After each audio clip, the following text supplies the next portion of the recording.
Hello Internet, and welcome to the Collective Arcana, a channel all about tabletop gaming. And today we're just going to do a quick little video because on Tuesday, November 2nd, Paizo released their results. They call it Aftermath of the Secrets of Magic playtest from back in September and October, where we got to play the two new classes that are coming up, early builds, just sort of experimenting, trying them out and seeing how we like them. Hopefully you participated in that, left some feedback either on the forums or ideally through their survey system. So they just sort of talked to us a little bit about the results, how that went, and what we can sort of expect for the final classes. So first up is the Magus. The Magus is a Gish character, which if you're not aware is just of that term. It's just a character who blends both magic and martial capabilities. The Magus specifically was a pretty popular class in Pathfinder 1st edition, and so it was sort of a no-brainer to try to bring it into 2nd edition. It's a very frontline focused as far as spellcasters go, even more so martially gifted than the War Priest, who is our most gishy probably class that we have right now. But the Magus, as I said, goes a little bit further at the sacrifice of some spells. So for the full details on this and the summoner as we got them in the playtest, watch our playtest video. We'll have a link somewhere where we really deep dive on that. What they said moving forward is I was really pleased with it. They really hammered home that they heard the player feedback about the action economy, which was a big problem for me in my group, as well as the finickiness of having to succeed twice and potentially, succeeding with the strike and missing with the spell and then holding the spell. They also listened when we asked for a little more versatility within the class and the syntheses, and thankfully they're going to change that name, syntheses. It's not fun to say, it's weird, and specifically they're going to change it because of its relation to the summoner, which uses that term as well, and we'll talk about that when we get to the summoner part. In addition, they're expecting to add several new syntheses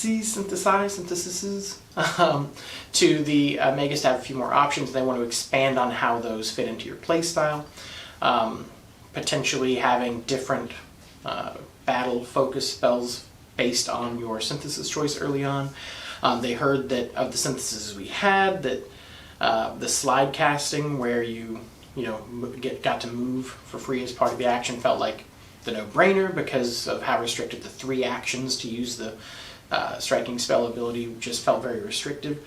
And that's really heartening to me because the Pathfinder 2nd edition, the whole beauty of it is that 3-action economy, and the Magus just didn't feel like it got to play with that at all and use its core ability. So really they don't seem like they have anything firm for a fix for these issues, just that they are aware that there are issues and do want to correct them.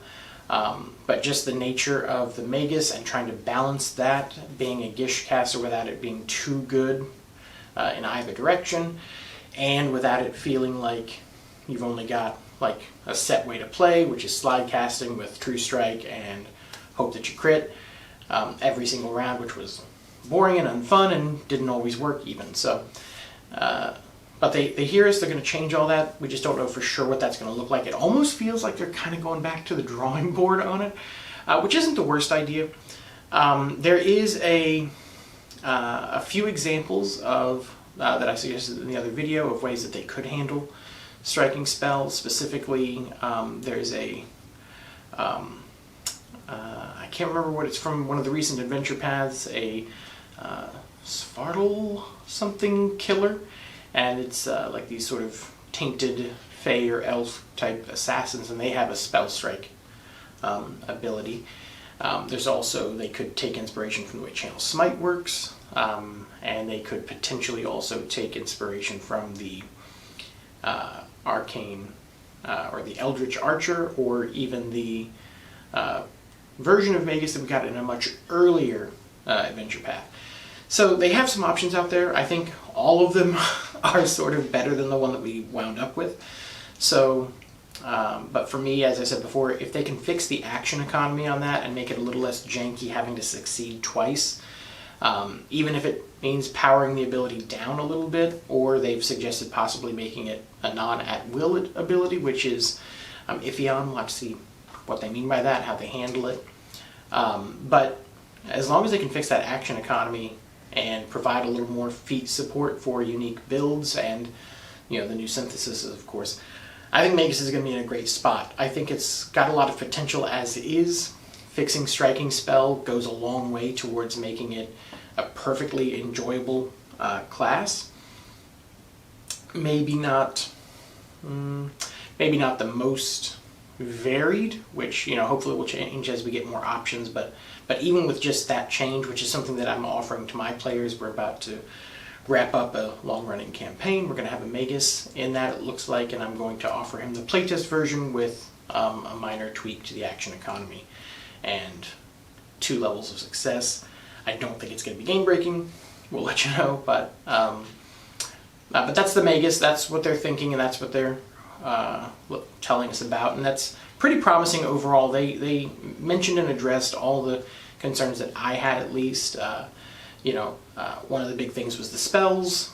Probably not going to get a lot more spells, although they did say that the martial caster ability feat that would give you some extra spell slots is now going to be folded into the class core. You're not going to have to take that feat.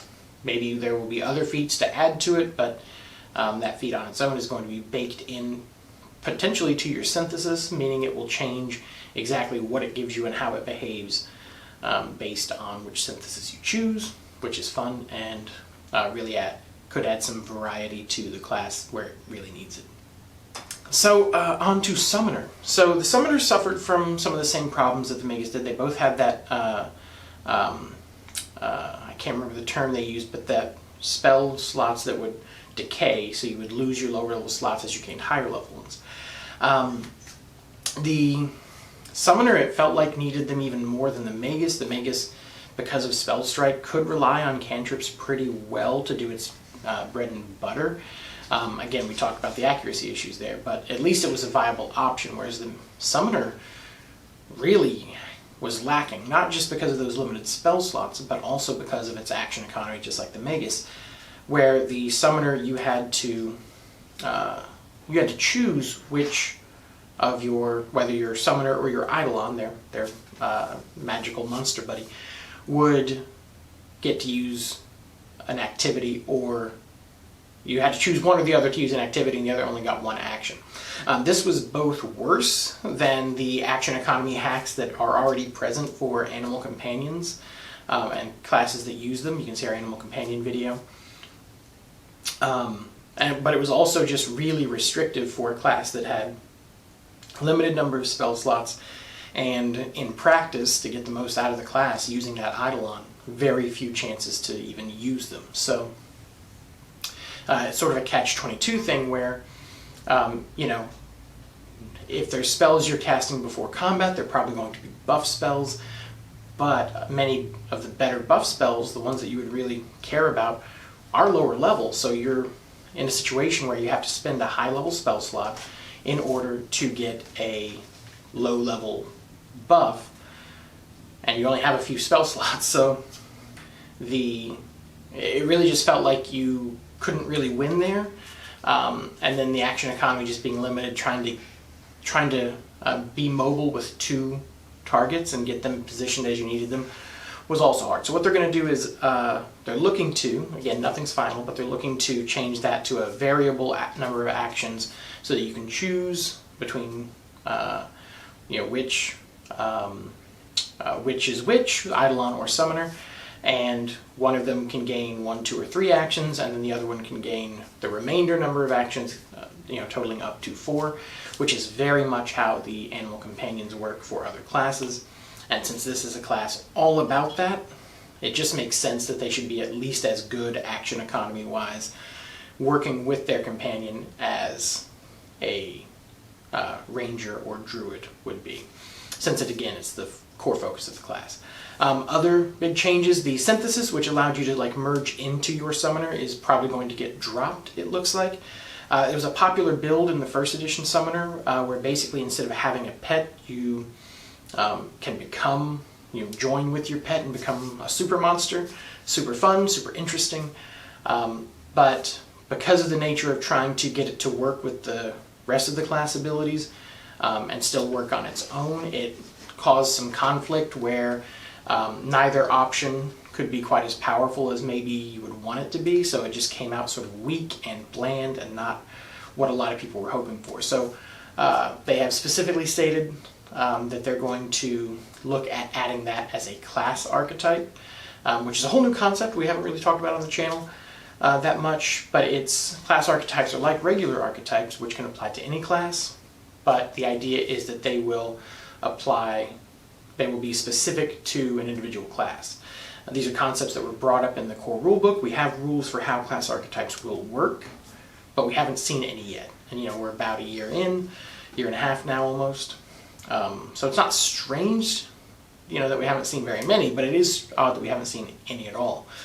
I've got some personal theories on what class archetypes could end up looking like, but we've had very little word from them until now on anything concrete concept-wise for a class archetype. So that's pretty interesting on its own.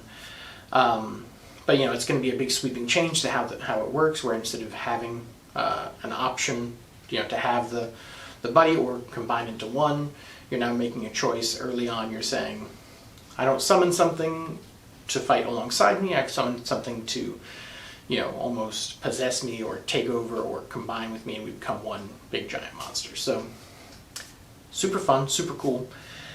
Beyond that, they've mentioned that they sort of like where the spell casting is at, which I'm a little iffy about. Just like with the Magus, I'd like to see them get something like a martial caster baked in, like the Magus is getting, where you get a few extra spell slots. One idea that I and one of my players who would help playtest Summoner spoke about was, if you were assuming we do something template-like, or continue something template-like for the progression of the Eidolon, having something so that every time you take one of those feats, it gives you maybe a single spell slot for a specific spell based on the template you're applying to your Eidolon. So a tanky template might give you like Stone Skin, for example, as a utility spell that you can use one slot for. It's set in stone what spell you can use in that slot. You can't get more, whatever. I think that could be an interesting way to add some utility to the Summoner without having to actually give it a full spell list progression like other classes, and still keep it pretty limited. But we'll see what they do. One other thing regarding the progression of the Summoner, the Eidolon, is that they do want to give more options, and specifically an option at level 1. So more low-level ways that you can modify your Eidolon, and specifically a free one at level 1, so that if you're starting as 2 Vengeful or Guardian Spirit, I can't remember the term they use, but 2 spirits that are, 2 occult spirit summoners who are holding on to, or who have the same type of Eidolon, a feat early on to differentiate a little bit between those two, which will go a long way, I think, to adding variety to the potentially 9 or 10, 8 to 10 different Eidolons that we'll be getting. So that's going to be huge for variety. It's going to be really nice for the Summoner, and overall both of these aftermath sort of breakdowns I'm feeling pretty optimistic about. I don't think that I'm not going to get my hopes up and assume that it's going to be exactly what I want, but I do feel, just the way that they've responded, that we're probably going to get something pretty satisfying. At the very least, they've heard what most people were saying was wrong with the classes, which is, a great first step. So they haven't really let me down with any of the other classes yet, even ones that I wasn't sure about at first. So I'm going to remain confident and faithful that they will be able to pull this out, because those are going to be 2 really fun classes to add to the core 16 that we already have. So with that said, there was a little extra at the end where they mentioned new types of summoning spells. My theory is that they're there specifically to give an edge to summoners so that they feel like they are doing better, because as we sort of talked about, they can't cast a 10th level summon right now as per the rules, whereas a druid can. And so why would you have a summoner who objectively can't cast or can't summon down the strongest types of monsters? It's definitely weird. But these incarnate spells, rather than bringing in a weaker minion creature, they bring in something much more powerful that comes in, does something else, and then leaves. They're not really on the battlefield, which can lead to some wonky concerns, like so a lot of people in the forums immediately pointed out, like, okay, so you summon down this big monster, they have an entry action, and they have a departure action, or an arrival action and a departure action. So it comes in, it arrives, it does its thing. What's to stop monsters or players from thinking they can attack that thing? How does that work? Are they just wasted actions? Do they inherently know that it's going to do no good to attack it? Because unlike other minions, it's got no HP, no nothing, as near as we can tell, at least with the limited rules we have. The example they gave was Vengeful Spirits, 7th level. It comes in, it immediately in like a burst out to 60 feet. Things have to save against being drained, and that's a nasty condition. And then, so you spend 3 actions, you bring it in, it does that. Your next turn comes, you do whatever you want. At the end of your turn, it does its departure action, which in this case is a big, massive fear. And it can stride at any point in there as well. It can move to get better position, but before it leaves, it terrifies everything. So they have to make a fortitude save against drained, and then on its arrival, and then the next round they have to make a will save against frightened. Those are 2 of the nastiest conditions that you can apply to bad guys, and even on a success, this spell has some pretty detrimental effects, like frightened 2 on a success, which is rough. So even if things are passing saves, which isn't uncommon, especially against stronger enemies, they're still going to be severely weakened by this. And you spend 1 round to cast, but then your next round you can do other things. You could potentially do something to potentially lower the saving throw that you know is about to come in from your Eidolon, or from your incarnate spell that you just summoned, and that's really cool. So a lot of potential there. I like the theme and the flavor of it, of just having, if you play Final Fantasy, like that's really what everybody's comparing it to, of just this larger-than-life, horrible thing, way better than your normal summons that can come around and stick around, and just coming in and wrecking everything for just a minute and then bouncing back out. It leaves a lot of room for bigger effects than you would see on other summon type spells, while keeping that flavor. Like I said, there's a little wonkiness with the rules and exactly how it works, like targeting that creature. But I think it's a lot of fun. I think it's got a whole lot of potential, and it's just super interesting just to think about. So that's the update on the Secrets of Magic playtest. If you have any questions, I definitely recommend you go and check it. We'll put a link down below so you can read through that blog post yourself and see exactly what they say. And really just, down in the comments, let us know, let them know on those forums as well, what you think about it. Do you feel confident? Does it look promising what they're saying? Is there something that you had a problem with that they just completely missed, and you hope that, it wasn't lost forever? Just let us know down in the comments. Don't forget to like, subscribe. We always appreciate that. Thank you so much for your time. I know it was a short video. We've got Ranger coming out this week as well. So, we're going to get back into the classes, but so look for that. And that's it. Thank you so much. Have a wonderful day. Welcome to the Collective, and we'll see you next time. Bye.